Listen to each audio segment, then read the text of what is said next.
Okay, hosts, could we please?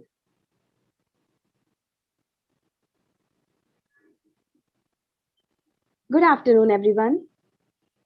Today, we are here to read out Act 5 of Pygmalion. This happens to be the last act of this particular play.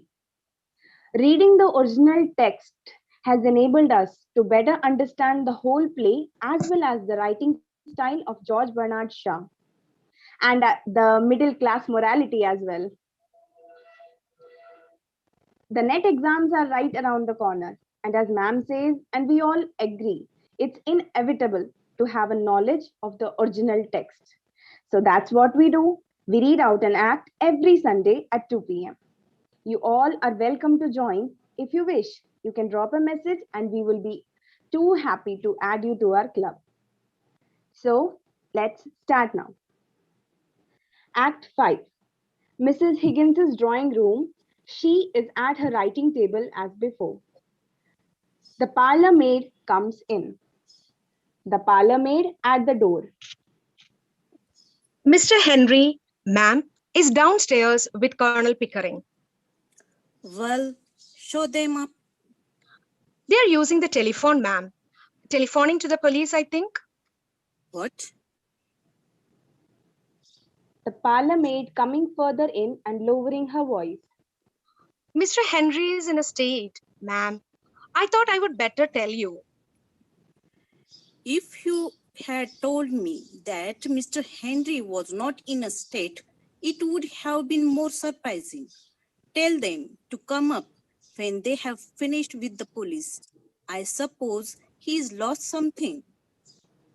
Yes, ma'am. The parlor maid going.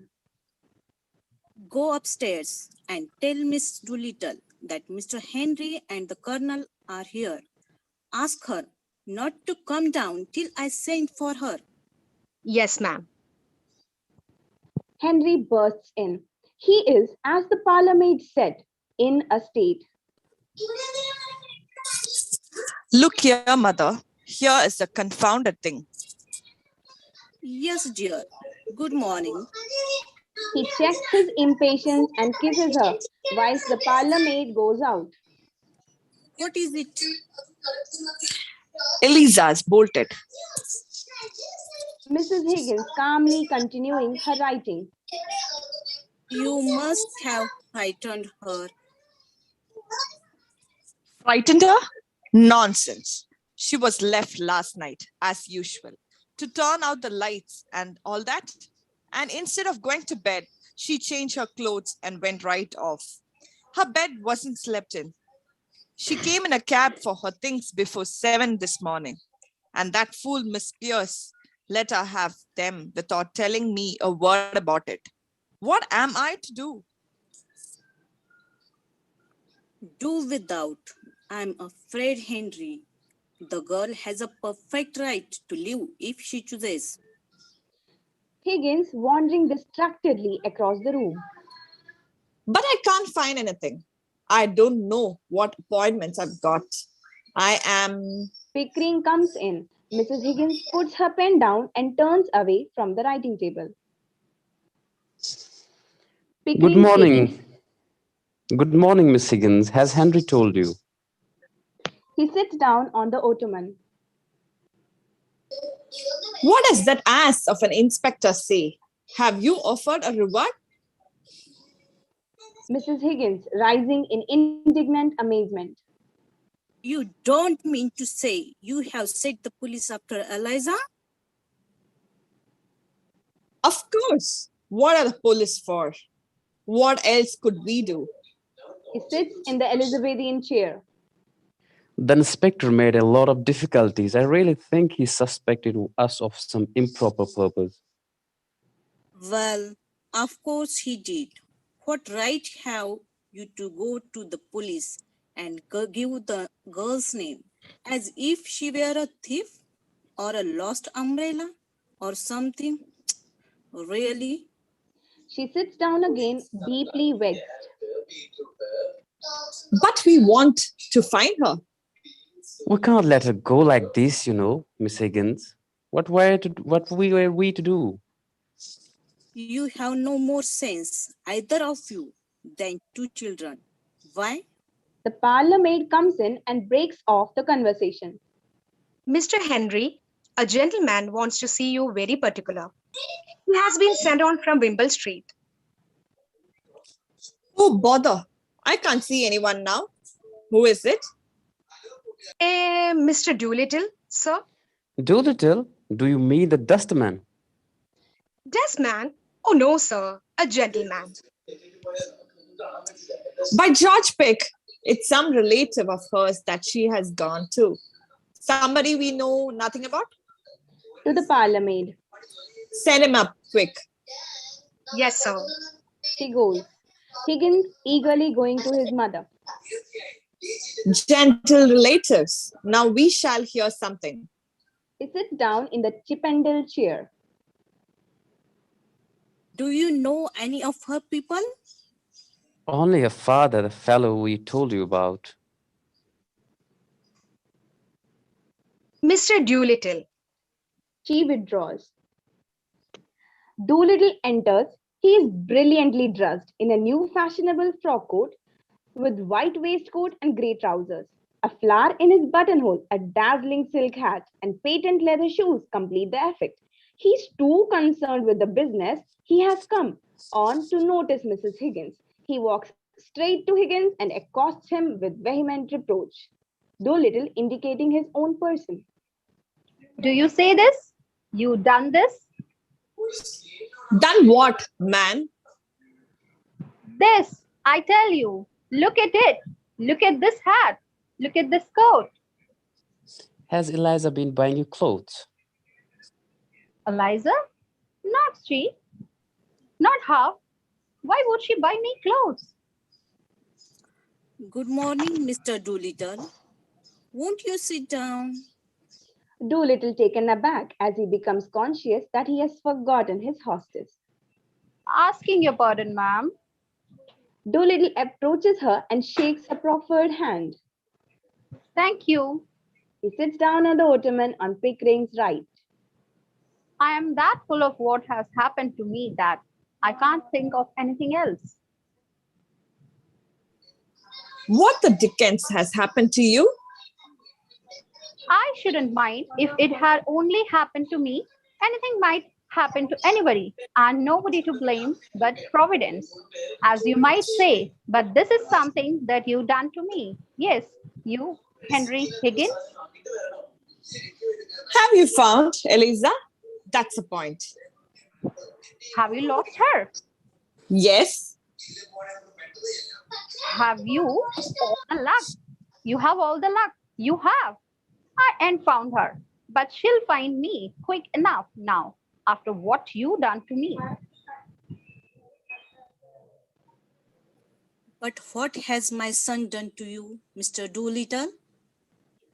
Done to me, ruined me, destroyed my happiness, tied me up and delivered me into the hands of middle class morality. You are raving. You are drunk. You are mad. I gave you £5. After that, I had 2 conversations with you at £0.50 an hour. I've never seen you since. Oh, drunk? Am I? Mad? Am I?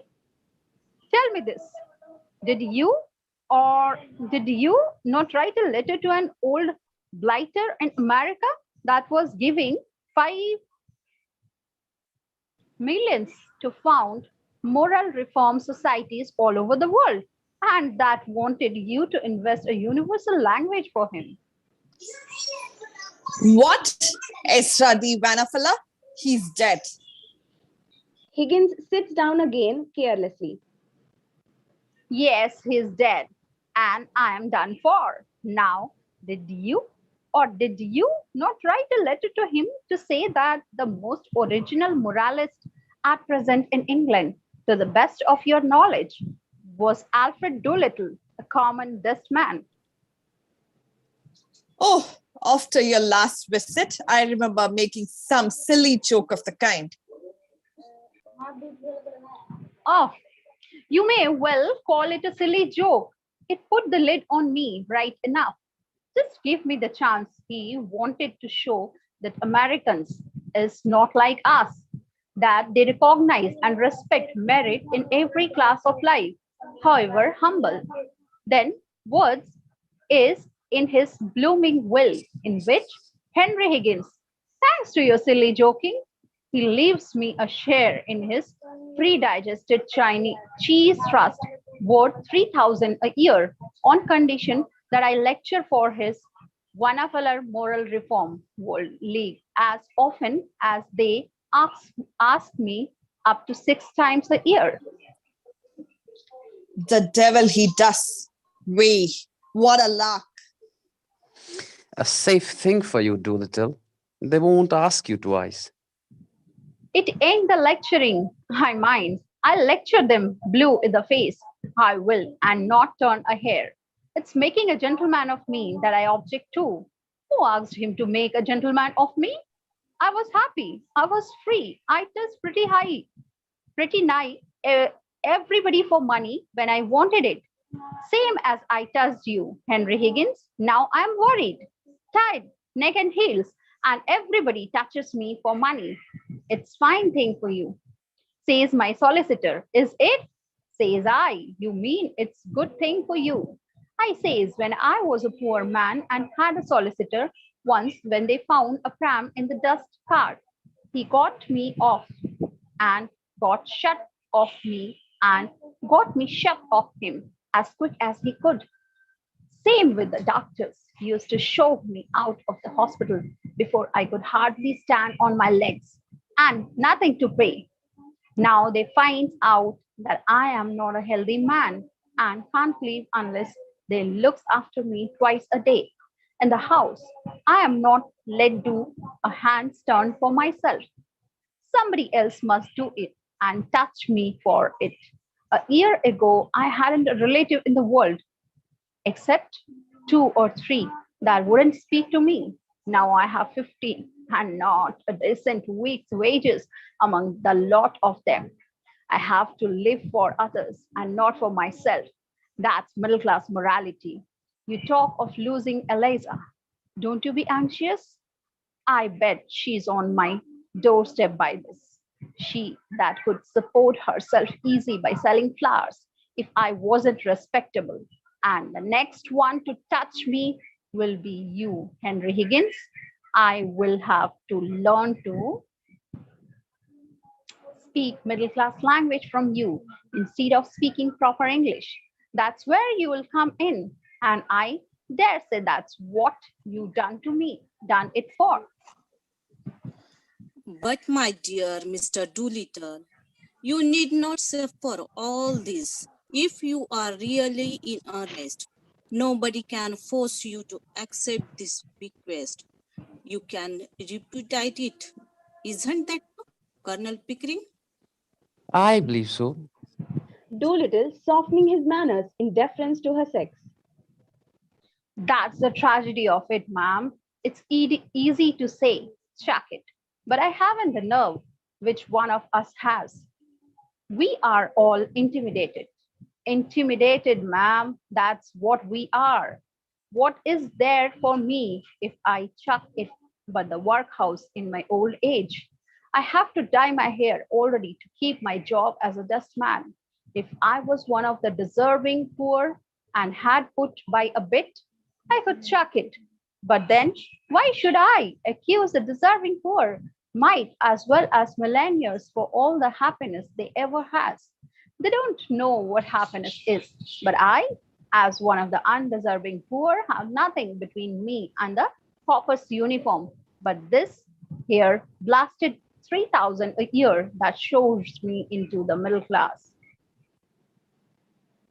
Excuse the expression, ma'am. You'd use it yourself if you had my provocation. They have got you every way you turn. It's a choice between the skilly of the workhouse and the charbides of the middle class. And I haven't the nerve for the workhouse. Intimidated. That's what I am. Broke, bought up. Happier men than me will call for my dust and touch me for their tip. And I will look on helpless and envy them. And that's what your son has brought me to. He is overcome by emotion. Well, I'm glad you are not going to do anything foolish, Mr. Doolittle. For this solves the problem of Eliza's future. You can provide for her now. Yes, Doolittle with ma'am. melancholy resignation. Yes, ma'am. I am expected to provide for everyone now out of 3,000 a year. Higgins jumping up. Nonsense. Nonsense. He can't provide for her. He shan't provide for her. She doesn't belong to him. I paid him £5 for her. Doolittle, either you are an honest man or a rogue. A little of both, Henry, like the rest of us. A little of both. Well, you took that money for the girl, and you have no right to take her as well. Henry, don't be absurd. If you really want to know where Eliza is, she is upstairs. Upstairs? Then I shall jolly soon fetch her downstairs. He makes resolutely for the door. Mrs. Higgins rising and following him. Be quiet, Henry. Sit down. I Sit down, dear, and listen to me. Oh, very well, very well, very well. He throws himself ungraciously on the ottoman with his face towards the window. But I think you might have told me this half an hour ago. Eliza came to me this morning. She passed the night partly walking about in a rage, partly trying to throw herself into the river and being afraid to, and partly in the Carlton Hotel. She told me of the brutal way you two treated her. What? My dear Mrs. Higgins, she has been telling you stories. We didn't treat her brutally. We hardly said a word to her, and we parted on a particularly good terms. Turning to Higgins. Higgins, did you bully her after I went to bed? Just the other way about. She threw my slippers in my face. She behaved in the most outrageous way. I never gave her the slightest provocation. The slippers came bang into my face the moment I entered the room, before I had uttered a word, and used perfectly awful language. But why? What did we do to her? I think I know pretty well what you did. The girl is naturally rather affectionate, I think. Isn't she, Mr. Doolittle?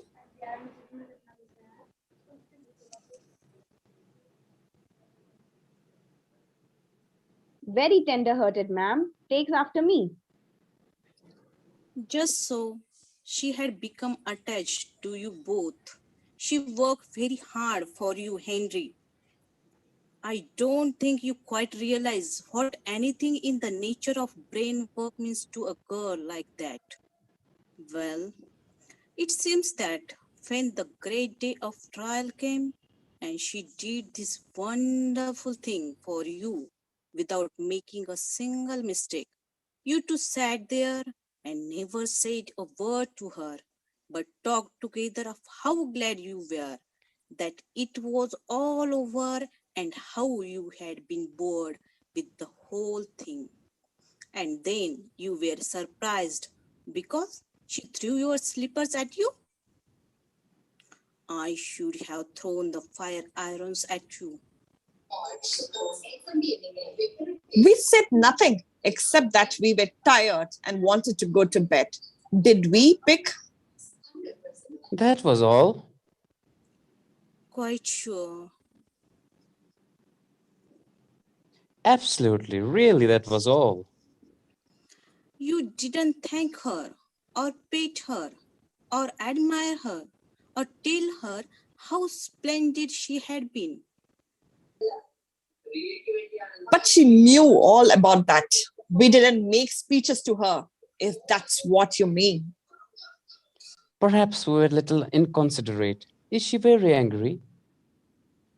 Mrs. Higgins returning to her place at the writing table. Well, I'm afraid she won't go back to Whipple Street, especially now that Mr. Doolittle is able to keep up the position.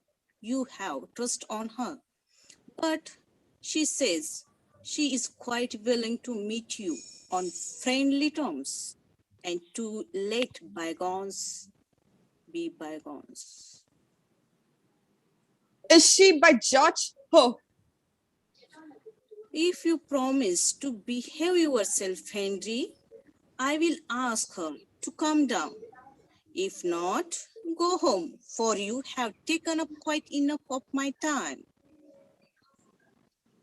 oh, all right. Very well. Pick, you behave yourself.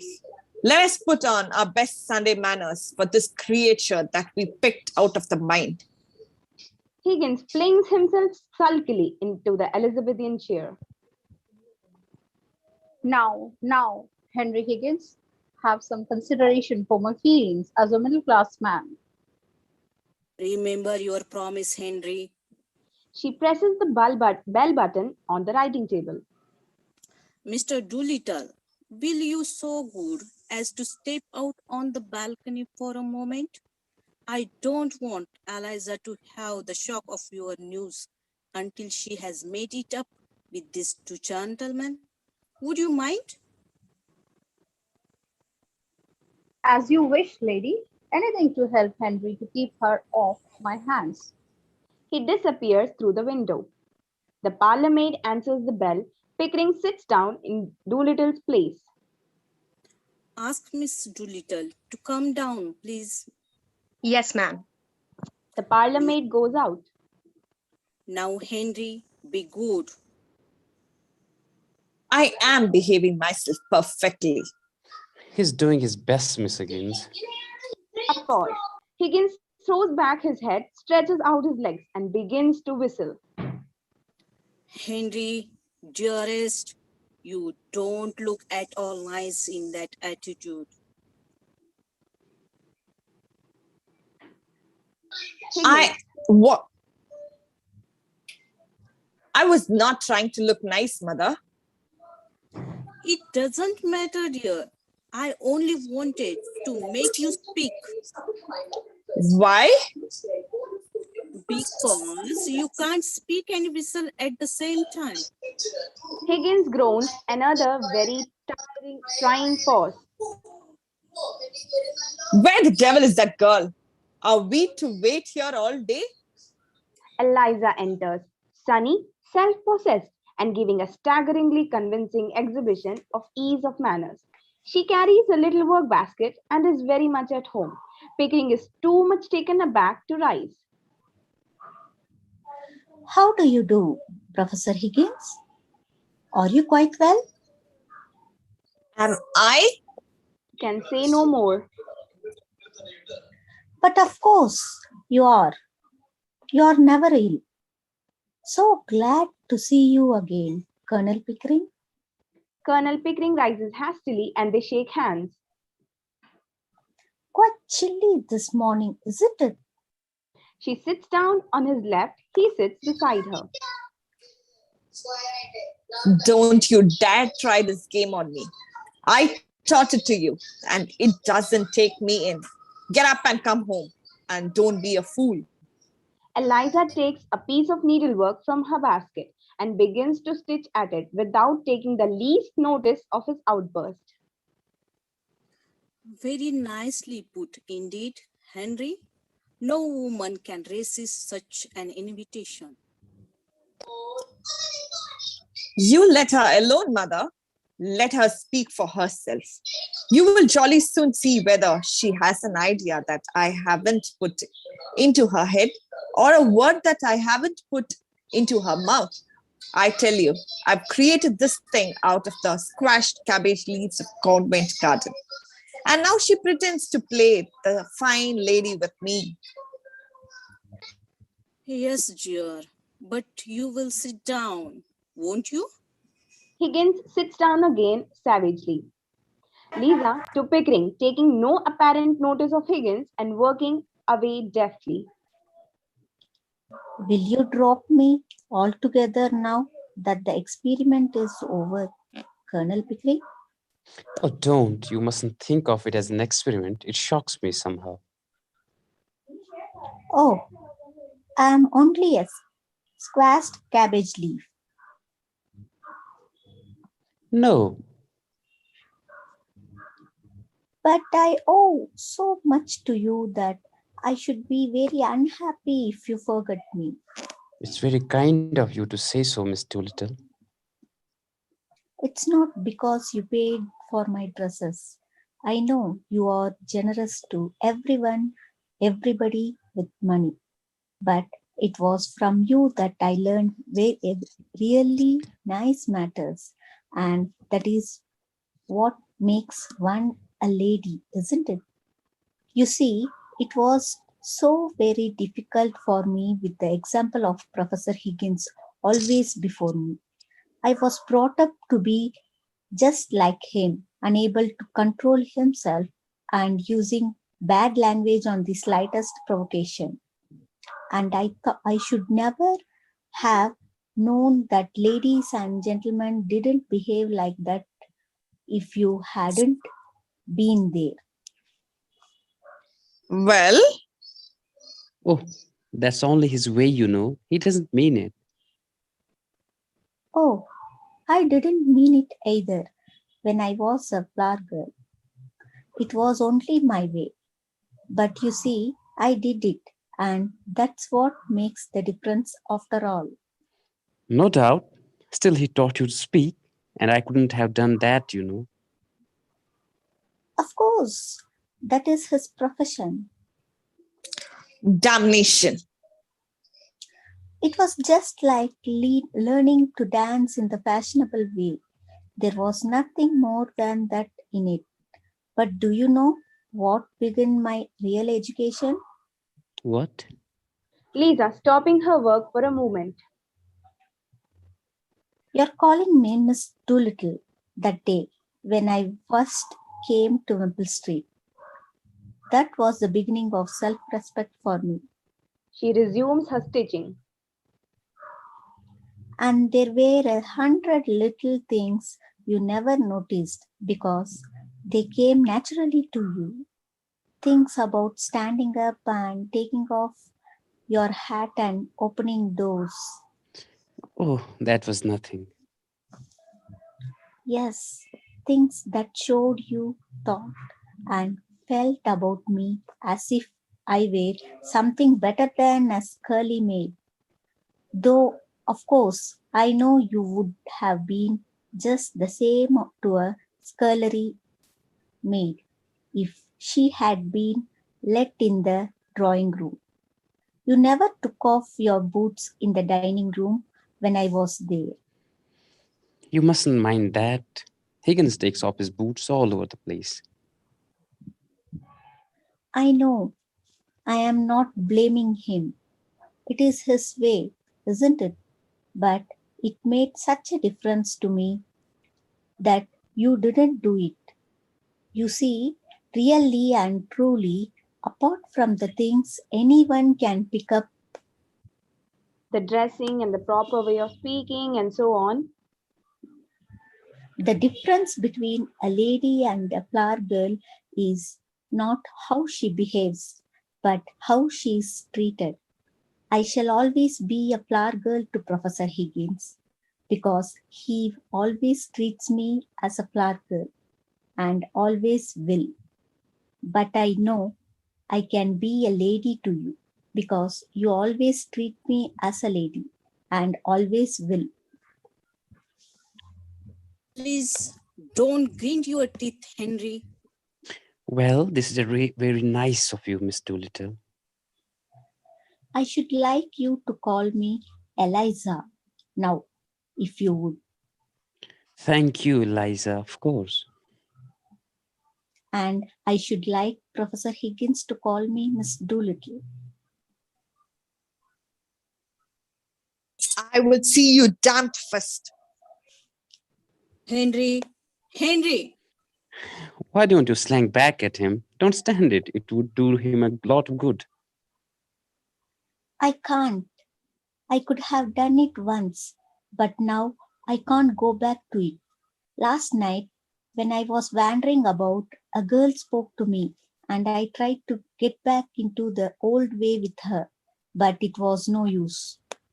You told me, that when a child is brought to a foreign country, it picks up the language in a few weeks and forgets its own. Well, I am a child in your country. I have forgotten my own language and can speak nothing but yours.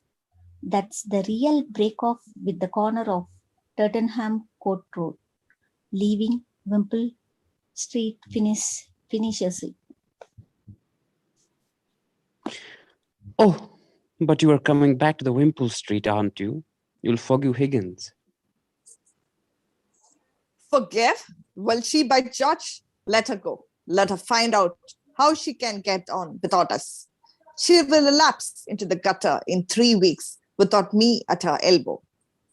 Doolittle appears at the center window. With a look of dignified reproach at Higgins, he comes slowly and silently to his daughter, who, with her back to the window, is unconscious of his approach. He's incorrigible, Eliza. You won't relapse, will you? No, not now. Never again. I have learned my lesson. I don't believe I could utter one of the old sounds if I tried. Doolittle touches her on the left shoulder. She drops her work, losing her self-possession utterly at the spectacle of her father's splendor. Ow! Oh, oh. Ah, just so. Ah, oh, ah, oh. Victory, victory. He throws himself on the divan, folding his arms and spraddling arrogantly. Can you blame the girl? Don't look at me like that, Eliza. It ain't my fault. I have come into money. You must have touched a millionaire this time, Dad. I have, but I am dressed something special today. I'm going to St. George, Hanover Square. Your stepmother is going to marry me. You're going to let yourself down to marry that low common woman? He ought to, Eliza. To Doolittle. Why has she changed her mind? Intimidated. Governor intimidated. Middle class morality claims its victim. Won't you put on your hat, Liza, and come and see me turned off? If the colonel says I must, I will. I will demean myself and get insulted for my pains like enough. Don't be afraid. She never comes to words with anyone now.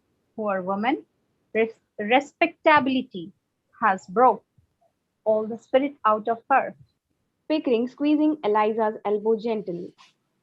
Be kind to them, Eliza. Make the best of it. Lisa forcing a little smile for him through her vexation. Oh, well, just to show there's no ill feeling. I'll be back in a moment. Eliza goes out.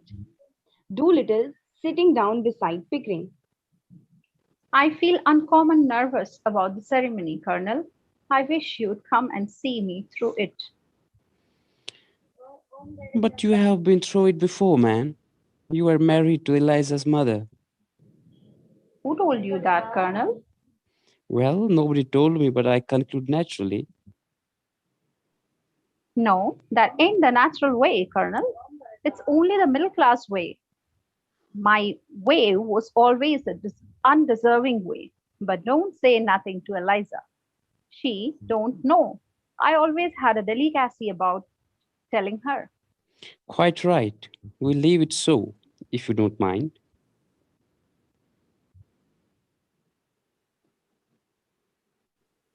And you'll come to the church, Colonel, and put me through straight.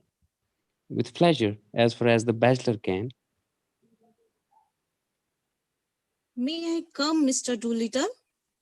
I should be very sorry to miss your wedding. I should indeed be honored by your condescends, ma'am, and my poor old woman would take it as a tremendous compliment. She has been very low, thinking of the happy days that are no more. Mrs. Higgins rising. I will order the carriage and get ready. The men rise, except Higgins. I shall not be more than 15 minutes.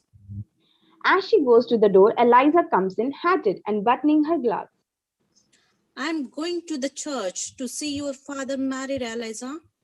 You had better come in the brougham with me. Colonel Pickering can go on with the bridegroom. Mrs. Higgins goes out. Eliza comes to the middle of the room between the center window and the ottoman. Pickering joins her. Bridegroom? What a word! It makes a man realize his position somehow. He takes up his hat and goes towards the door. Before I go, Eliza, do forgive him and come back to us. I don't think Papa would allow me. Would you, Dad? They played you off very cunning, Eliza. Them two sportsmen. If it had been only one of them, you could have nailed him. But you see, there was two, and one of them chaperoned the other, as you might say. Doolittle to Pickering. It was artful of you, Colonel, but I bear no malice. I should have done the same myself. I've been the victim of one woman after another all my life, and I don't grudge you two getting the better of Eliza. I shan't interfere. It's time for us to go, Colonel. So long, Henry. See you in St. George. Eliza? Mr. Doolittle goes out.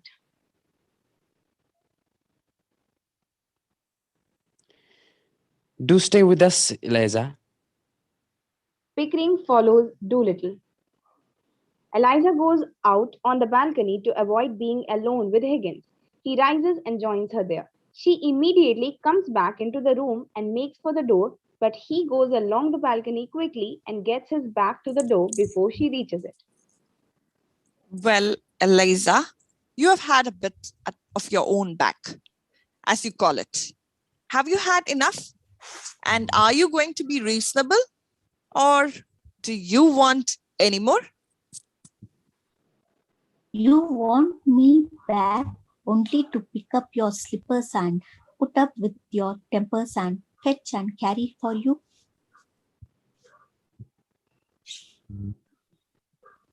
I haven't said I wanted you back at all. Oh, indeed. Then what are we talking about? About you, not about me. If you come back, I shall treat you just as I have always treated you. I can't change my nature, and I don't intend to change my manners. My manners are exactly the same as Colonel Pickering's. That's not true. He treats a flower girl as if she was a duchess. And I treated Duchess as if she was a flower girl? I see. She turns away composedly and sits on the ottoman facing the window. The same to everybody, Just so. like father. Without accepting the comparison at all points, Eliza, it's quite true that your father is not a snob and that he will be quite at home in any station of life to which his eccentric destiny may call him. The great secret, Eliza, is not having bad manners or good manners or any other particular sort of manners, but having the same manner for all human souls. In short, behaving as if you were in heaven, where there are no third-class carriages and one soul is as good as another. Amen. You're a born preacher. The question is not whether I treat you rudely, but whether you have ever heard me treat anyone else better. I don't care how you treat me. I don't mind your swearing at me. I don't mind a black eye. I have had one before this. But Standing up I and won't saying, be I won't be passed over. Then get out of my way, for I won't stop for you. You talk about me as if I were a motor bus. So you are a motor bus? All bounce and go, and no consideration for anyone. But I can't do without you. Don't think I can't. I know you can. I told you you could. Lisa wounded, getting away from him to the other side of the ottoman with her face to the hearth. I know you did. You brute. You wanted to get rid of me? Liar. Thank you. She sits down with dignity. You never asked yourself, I suppose, whether I could do without you. Don't you try to get round me. You will have to do without me. I can do without anybody. I have my own soul, my own spark of divine fire, but I shall miss you, Eliza. He sits down near her on the ottoman. I have learned something from your idiotic notions. I confess that humbly and gratefully. And I've grown accustomed to your voice and appearance. I like them rather. Well, you have both of them on your gramophone and in your book of photographs. When you feel lonely without me, you can turn the machine on. It's got no feelings to hurt. I can't turn your soul on. Leave me those feelings, and you can take away the voice and the face. They are not you. Oh, you are a devil? You can twist the heart in a girl as easy as some could twist her arms to hurt her. Mrs. Peace warned you.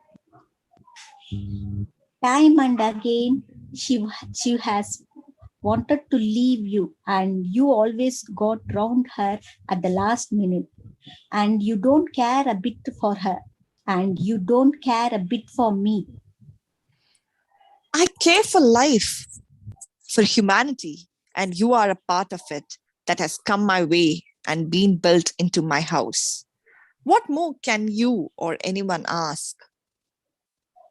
I won't care for anybody that doesn't care for me. Commercial principles, Eliza, like Reproducing her common garden pronunciation with professional exactness. Sneolan violets, Selling violets. isn't it? Don't sneer at me. It's mean to sneer at me. I have never sneered in my life. Sneering doesn't become either the human face or the human soul. I'm expressing my righteous contempt for commercialize. I don't and won't take trade in affection. You call me a brute because you couldn't buy a claim on me by fetching my slippers and finding my spectacles. You were a fool. I think a woman fetching a man's slipper is a disgusting sight. But I ever fetch your slippers? I think a good deal more of you for throwing them in my face. No use slaving for me and then saying you want to be cared for. Who cares for a slave? If you come back for the sake of good fellowship, for you will get nothing else. You have had 1,000 times as much out of me as I have out of you. And if you dare to set up your little drog's tricks of fetching and carrying slippers against my creation of a Duchess Eliza, I will slam the door in your silly face. What did you do it for if you didn't care for me? Why? Because it was my job. You never thought of the trouble it would make for me. Would the world ever have been made it if its maker had been afraid of making trouble? Making life means making trouble. There's only one way of escaping trouble, and that's killing things. The words, you notice, are always shrieking to have troublesome people killed. I'm no preacher. I don't notice things like that. I notice that you don't notice me. Eliza, you are an idiot. I'll waste the treasure of my Miltonic mind by spreading them before you. Once for all, understand that I go my way and do my work without caring twopence what happens to either of us. I'm not intimidated like your father and your stepmother. So you can come back or go to the devil, which you please. What am I to come back for? Higgins bouncing up on his knees on the ottoman and leaning over it to her. For the fun of it. That's why I took you on. And you may throw me out tomorrow if you don't.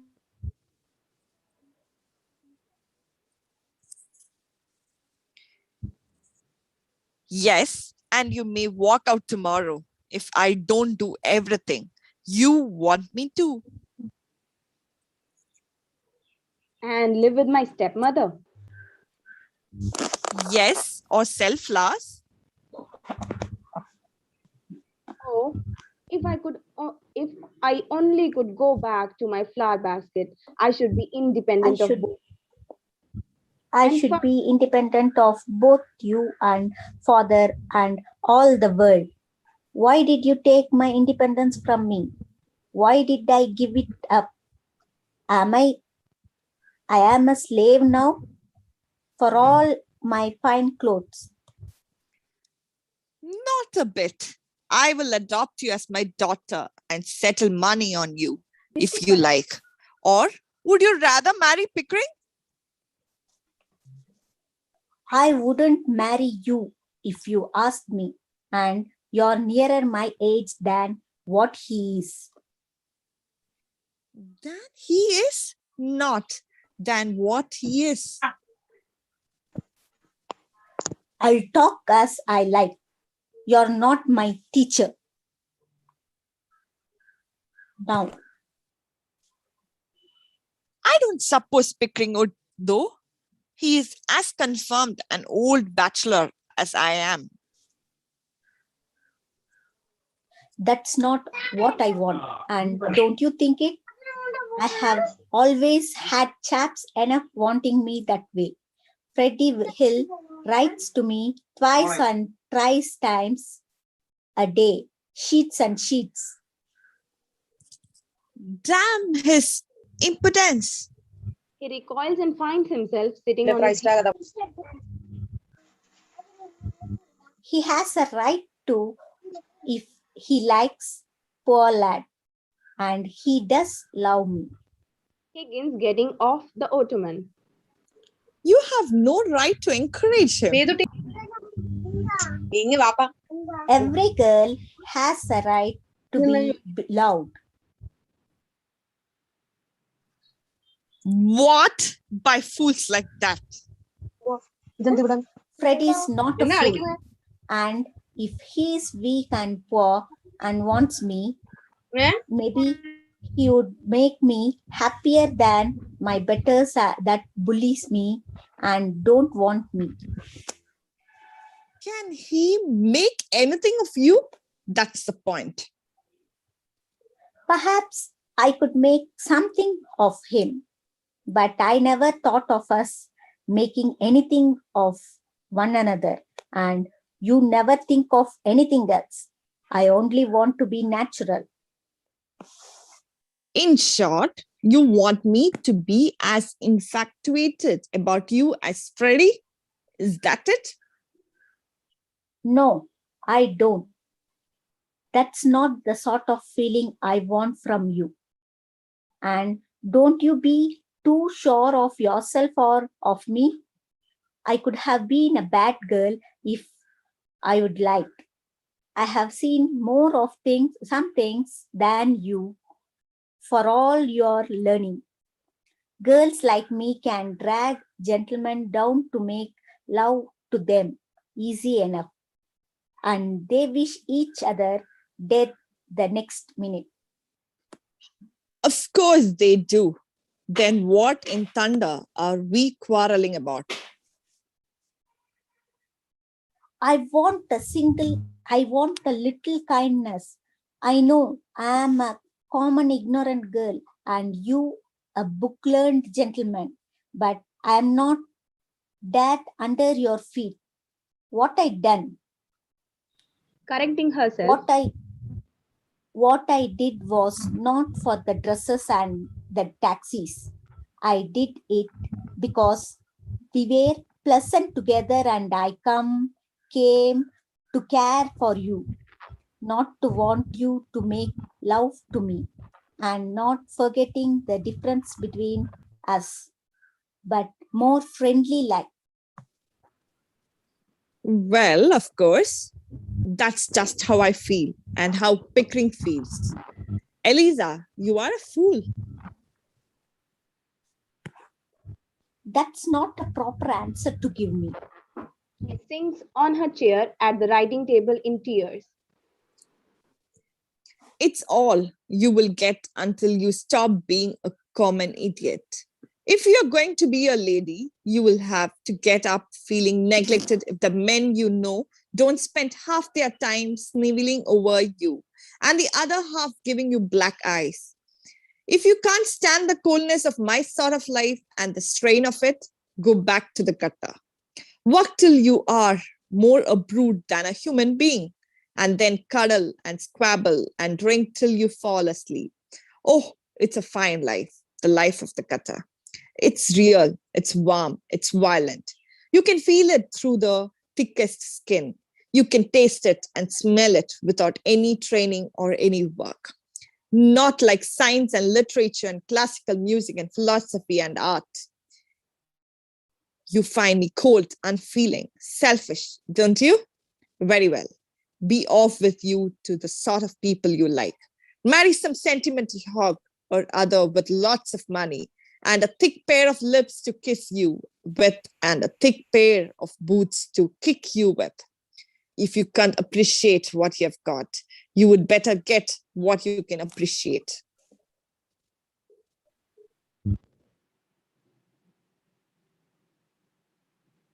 Lisa desperately. Oh, you are a cruel tyrant. I can't talk to you. You turn everything No, up. I can't go back to the gutter, as you call it, and that I have no real friends in the world but you and the colonel.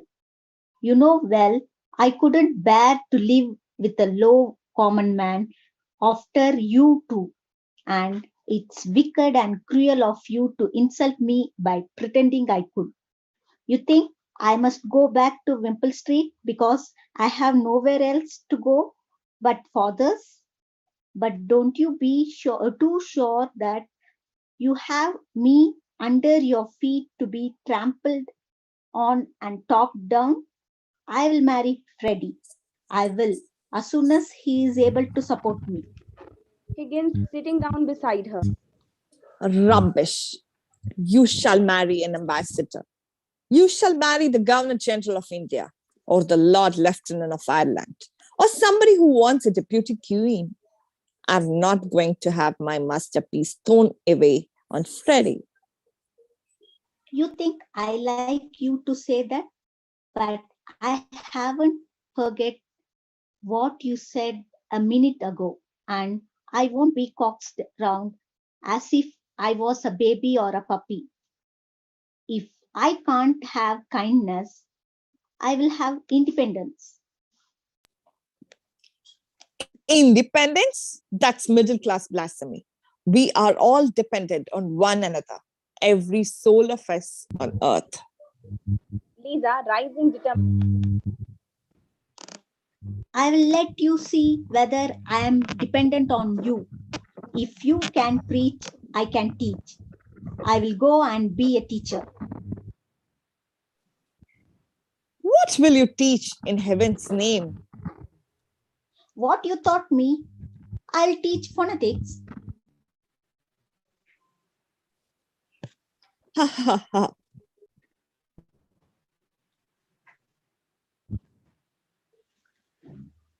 I will offer myself as an assistant to Professor Nipin.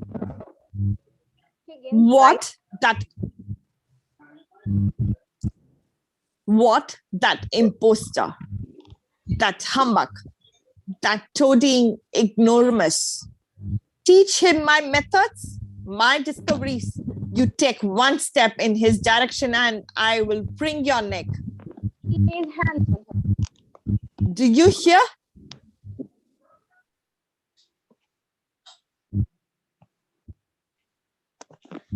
Bring away.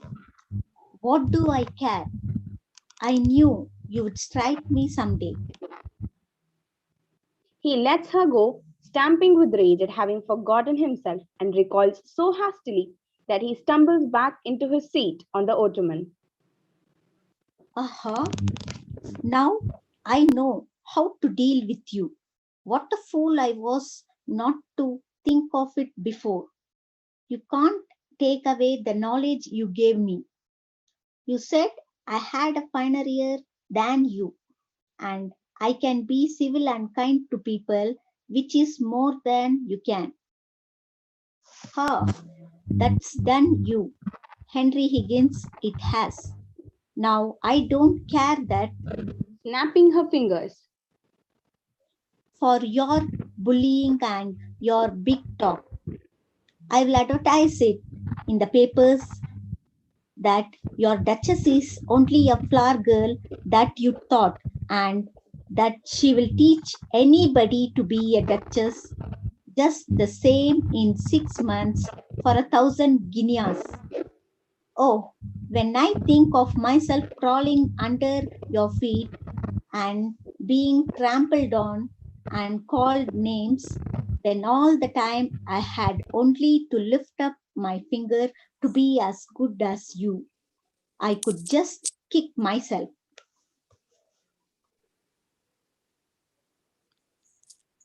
You damned impotent slut. You. But it's better than sniveling. Better than fetching slippers and finding spectacles. Isn't it? Higgins rising. By George, Eliza. I said I would make a woman of you, and I have. I like you like this. Yes, you turned round and make up to me now, and I am not afraid of you and can do without you. Of course I do, you little fool. 5 minutes ago, you were like a millstone round my neck. Now you are a tower of strength, a concerned battleship. You and I and Pickering will be 3 old bachelors together instead of only 2 men and a silly girl. Mrs. Higgins returns, dressed for the wedding. Eliza instantly becomes cool and elegant. The carriage is waiting. Eliza, are you ready? Quick! Is the professor coming? Certainly not. He can't behave himself in church. He makes remarks out loud all the time on the clergyman's pronunciation. Then I shall not see you again, Professor. Goodbye. Lisa goes to the door. Mrs. Higgins coming to Higgins. Goodbye, dear. Goodbye, mother. He is about to kiss her when he recollects something. Oh, by the way, Eliza, order a ham and a Sultan cheese, will you? And buy me a pair of ranger gloves, number 8, and a tie to match that new suit of mine at Ale and Binman's. You can choose a color. His cheerful, careless, vigorous voice shows that he is incorrigible. Buy them yourself. She sweeps out. I'm afraid you have spoiled that girl, Henry. But never mind, dear. I will buy you the tie and clothes. Oh, don't bother. She will buy them all right enough. Goodbye.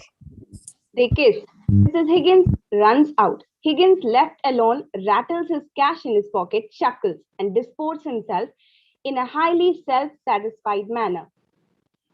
That's the end of Act 5 of Pygmalion. Once again, I would, on behalf of all the participants, like to thank Kalyani ma'am, TES for this wonderful initiative, and all our YouTube viewers for the love and support. So, see you next Sunday.